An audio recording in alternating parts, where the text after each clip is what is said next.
Starting on August 1st, landlords in Oakland, California will be allowed to increase their rents by $45 a month on average, thanks to the city's rent control policies.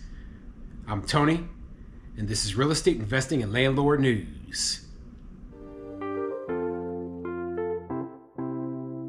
Alright, so I have an interesting article for you today, and it's coming once again out of the great city of Oakland, California, which, I wouldn't be a landlord there, but there are some people there who think that, hey, you know what? It's a good idea to be a landlord in one of the most anti-landlord places in the entire country. And once again, I'm talking about their rent control policies. So the reason I'm bringing this up is because Cala Harris, who is a presidential candidate, actually wants to implement nationwide rent control. And I want to tell you about how bad it is. How bad it is for landlords in a place where they already have rent control. They already have rent control, and they complain that the landlords are increasing the rent too much anyway. Well, this is what I'm talking about. They want to be able to give landlords a mere 2.3% rent increase for the year. 2.3%.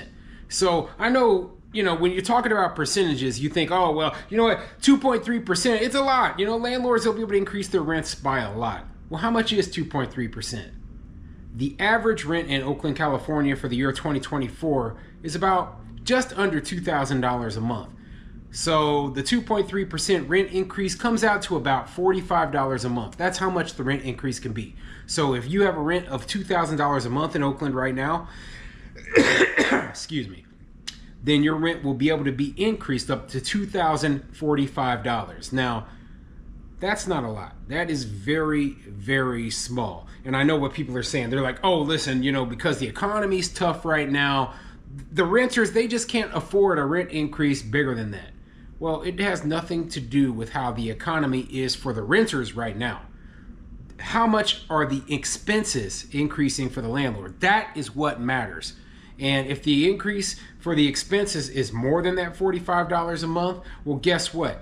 That means that the landlord is taking a loss every single month that they are not allowed to increase their rents in order to keep pace with their increased costs.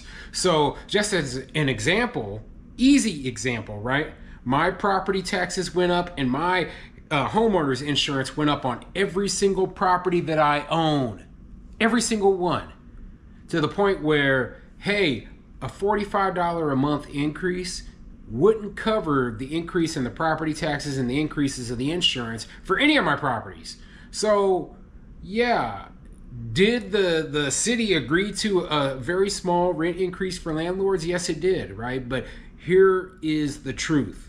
That rent increase is so minuscule, so tiny, that the landlords will never be able to catch up. They will never be able to catch up. And this is the problem with artificial price controls put in place by the government. So we have a presidential candidate who is saying that they want to impose rent control policies nationwide.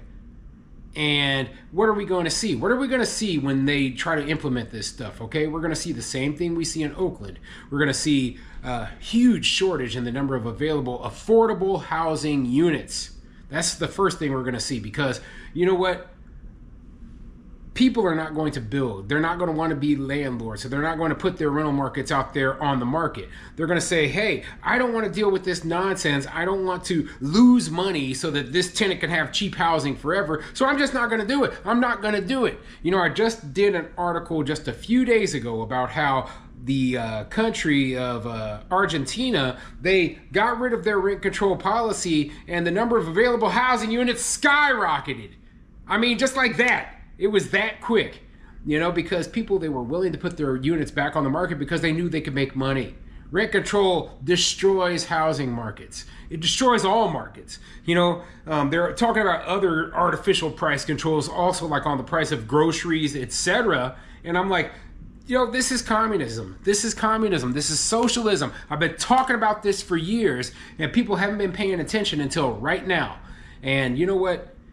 They need to pay more attention. So before I get into the article, go ahead, hit the like, subscribe button, maybe leave a comment down below. Let me know what you think. So do you think in any country in this entire city that a 2.3% rent increase is sufficient to cover the additional costs that these landlords are facing? Do you think it's enough?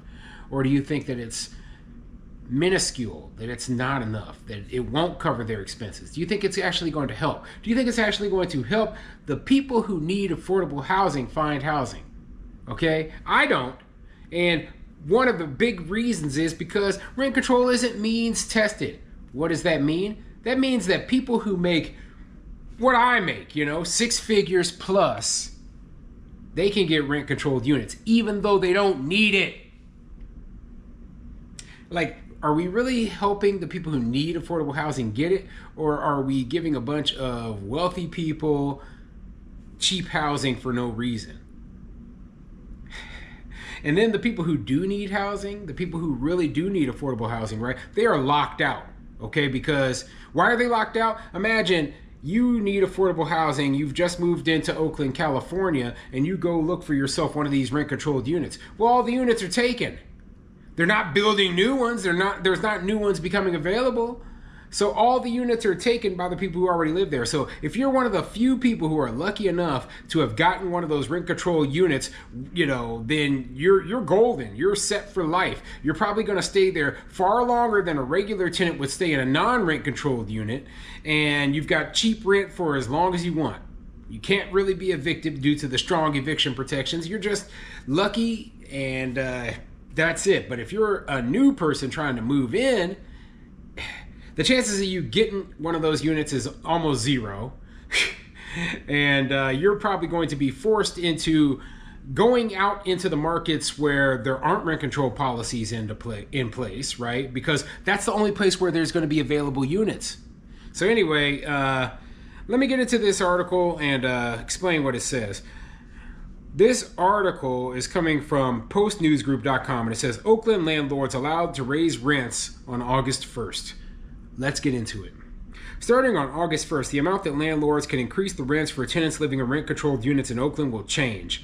For most tenants living in these units, landlords cannot raise their rent more than 2.3%, a figure called the annual allowable rent increase, which is based off of calculating 60% of this year's change in the Consumer Price Index, or CPI.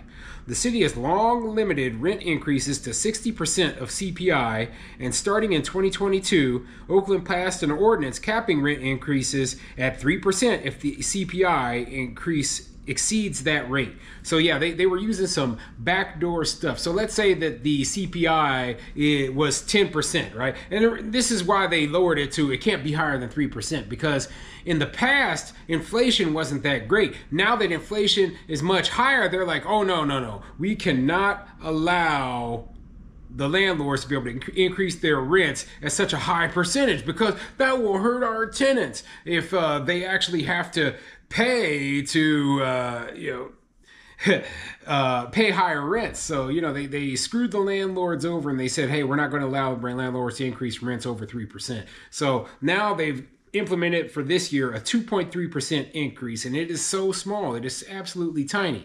And the funny thing is, even with all of the rent control policies, all of the things that protect the tenants supposedly, right? Places like Oakland still have the highest rents in the entire country. Why is that? Because in order to counterbalance all of the rent-controlled units within the city, there are units that are exempt from rent control. I believe that they are the newer housing units. And the units that they are building, they are only building super high-end luxury units. And the rents on them are through the roof. And it counteracts the fact that these super cheap rents over here. So you'll have landlords who have a portfolio of these cheap rent units, and then they also own the expensive ones because they need to find a balance. They need to make money over here because they're losing money over here. Okay, so it's really a funny system, and the way it works doesn't make much sense to me. It doesn't work for small mom and pop landlords such as myself, and that is why I suggest, if you're a small mom and pop in particular, don't invest there. We've heard the nightmare stories about how people like me who own small properties have had to give out 5-figure payouts to tenants in order to get them out of the unit so they can move into it themselves. That is idiotic. And Yet we keep hearing about it. So, you know what? I don't believe that Oakland is a good place to invest for anybody, but especially for the small mom and pops. And you know what? Rent control policies are a failure. They're an absolute failure. They don't work. We know they don't work. They keep trying to put them in place anyway. And now you've got yourself this California politician from the Bay Area who is trying to be president of the United States, and she's trying to put into place a nationwide rent control policy. So let me know what you think in the comments down below. Do you think that rent control... This is a stupid question, okay? Let me know what you think of rent control in the comments down below.